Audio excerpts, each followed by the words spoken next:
What's up guys, Van Bard here, your host on this channel dedicated to natural, healthy bodybuilding. Today's video is about how to start the new year on the right foot when it comes to training. Most people fail their New Year's resolutions because they start with a goal, but they have no plan. If you don't want to fall into that trap, this video is for you. So, first of all, before figuring out the goal, I think it's important to leverage this great symbolic time of the year to reflect on the one that has just passed, so that we can make the most out of the one ahead of us. With this framework in mind, I think your New Year's resolution for training should start with a form of audit. When you look back at last year's workouts, what did you do well at the gym and what can you improve? Really reflect deeply on this. Don't base your judgment on what you believe or feel about the year, but really try to assess objectively and ideally look at your logbook, your measurements.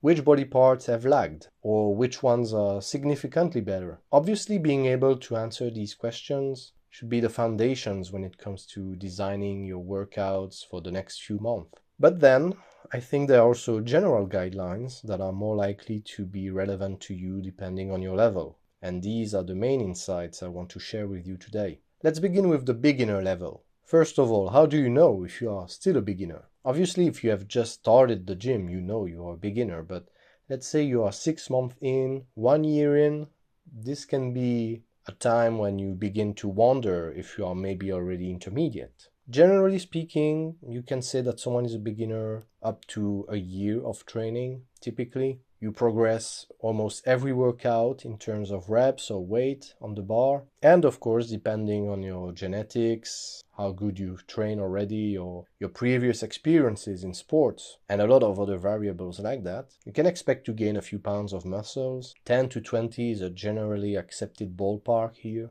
And so this is known as the newbie gains. The turn that you have to take now to be an intermediate is going to be mostly to dial in all the things that are around your execution of the sets, actually. If you were not logging your workout, start doing it, because you cannot keep on second guessing. If you haven't been able to go to the gym with a lot of consistency, that's when you have to start really doing so. What about your nutrition and your sleep? If you want to keep progressing now as an intermediate, you need to get these on point. If there is too much left to be desired on these things, you will actually stop progressing past the newbie gains and probably get demotivated and stop. And I think, these are the most important things, because now that I've been helping quite a few people already at the gym, I can see that most beginners, for instance, they don't have a problem with progressive overload. As a matter of fact, since they progress from one session to the next, or if they are, let's say, late beginner, from 1 week to the next, they get a very easy mental boost from it, and this is what motivates them to come back to the gym. However, a lot of beginners don't realize how much it takes to keep the gains coming once you are past the newbie gains. It's a whole lifestyle, and it's quite sad to see that some people even train for years and are still objectively beginners when it comes to their muscle mass, because they smoke, they party, they don't eat properly, and it's a real shame. So don't fall into that trap. If you don't, then you're going to transition to the intermediate stage. And here I would divide it in two parts, the early intermediate and then late intermediate, because this is the phase that can last the longest, can last for many years for most people. So if you consider yourself an early intermediate, you have most likely lifted for at least a year now, and you start to see that the jumps in measurements or PRs are getting more sparse. Maybe you only add a rep here and there, not on every lift and not every week. You start to see the progression on some body parts is now starting to be more in terms of millimeters rather than centimeters. And I think in this phase, what you would benefit from in the upcoming year would be to play with the easiest levers that you have at your disposal, which are frequency and volume. These variables are, let's say, more like logistical in nature. It's about making time for the gym. It's not a skill issue. By playing with volume, you can basically keep milking gains from the trajectory of the newbie gains and just try to see where is your limit at your current skill level. So let's say you were training twice or 3 times a week as a beginner, maybe 3 days full body. Try training 4 times a week or 5 times a week. Experiment with an upper body split or even keep a full body split, but use undulating periodization. So a heavy day, a medium day, a light day. Basically bring a lot of variety in your training. Add volume by adding exercises instead of doing endless sets of the same exercise, so that you build a roster of exercises for yourself and you can explore which lifts feel the best for you. With which ones do you click?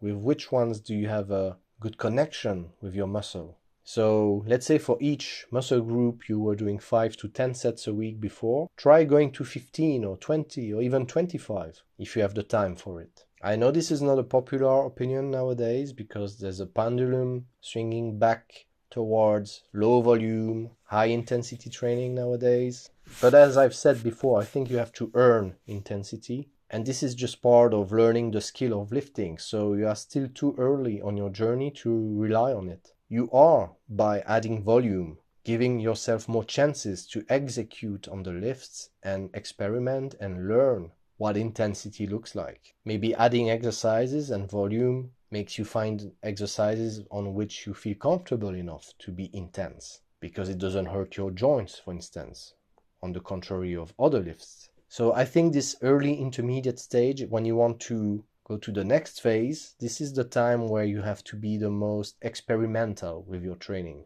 You have to really have this sense of curiosity and be willing to explore many different lifts, different schemes in terms of volume, frequency, so that you can get a better feel of what works for you or not. You should also focus on the progressive overload aspect of things, so that you don't dilute your intent in this variety. So yeah, I think in that phase is probably when logging might be even more crucial than any other phase, because typically this is when you get very passionate about the gym, and in this exploration and variety you can probably lose yourself a little bit when it comes to actually progressing with more reps or more weight on the bar. So remember to stay focused and approach this phase with a sense of curiosity and experiment, but under control. Otherwise it can really become program hopping. And this is, as you probably know, one of the main reasons people stop progressing. So if you have done all that, and let's say you are now, by the start of this new year, a late intermediate, you have probably lifted for around 3 years, let's say. People can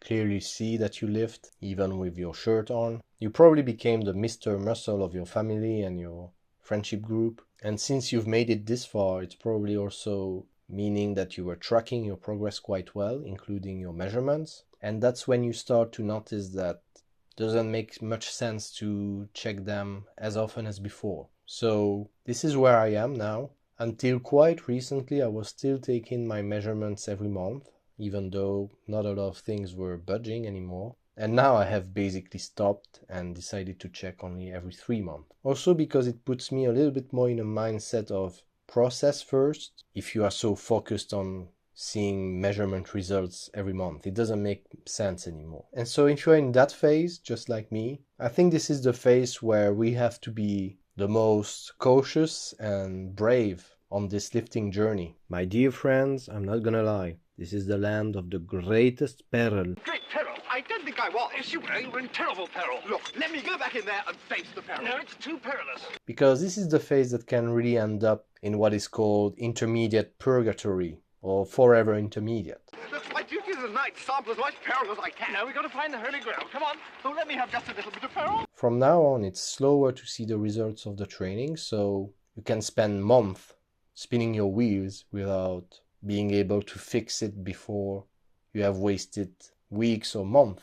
If your lifting technique was good enough, but you were still leaking some stimulus to muscles you were not targeting, this is when it becomes unforgiving. So the way I see it for us, late intermediate, let's call it like that, it's about focusing on quality first, on being very focused on milking the best lift that we have identified in the previous phase, specialize in them, spam them to death with intent, probably proceed to some technique resets, trying to really make sure we hammer the muscle we target by using lower weights but improving the technique. If we want to become advanced, this is when we start to really try to master the very important aspects of training that we could only get glimpses before because we were just beginners or early intermediate. So things like intensity, true failure, and going beyond failure. By that time, we have probably developed enough mental fortitude to do so. This would be also a sign that you are late intermediate. You now know what a very hard set looks like or not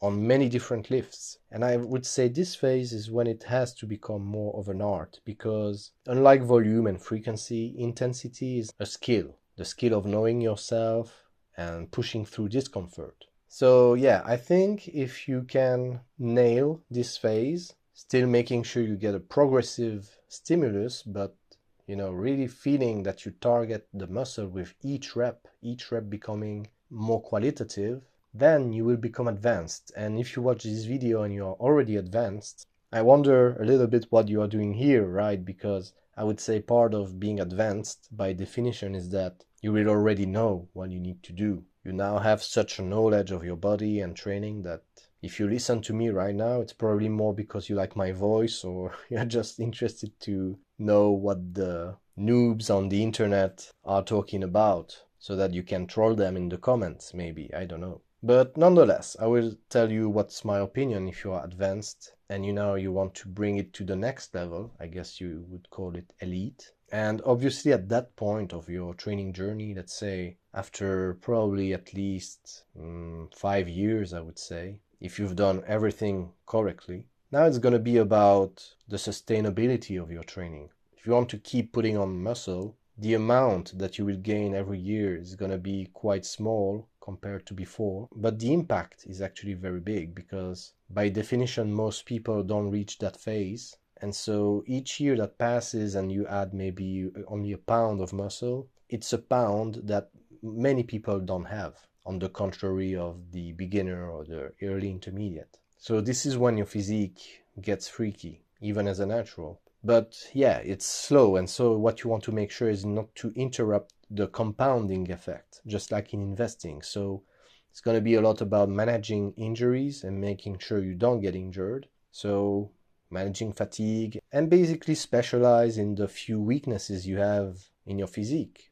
If you have a lagging body part, bring it up and it's going to make your physique even more incredible. Let's say you are torso dominant. Now it's really the time to focus on your arms. If you have a pretty complete physique, maybe focus on those body parts that are typically disregarded, like the forearms, which make a huge impact on how jacked you look. So yeah, that's it for this video, guys. As a summary, the main point I wanted to make here is that your goal for the year should be realistic and strategic in terms of where you are now. Don't pick a goal that is disconnected from your current level in terms of your skill, strong points, weaknesses, and really try to use this opportunity of the New Year resolution to cut through the noise of the past year, see what you actually did and where you actually are, and so that you know where you are going. If there's a specific body part that you want to bring up, you may want to check my body part playlist. I uploaded quite a few videos there about how I blew up my back in a few months, or also my arms. If you enjoyed this video, please put a like. Don't forget to put a comment about what you really want to achieve for the upcoming year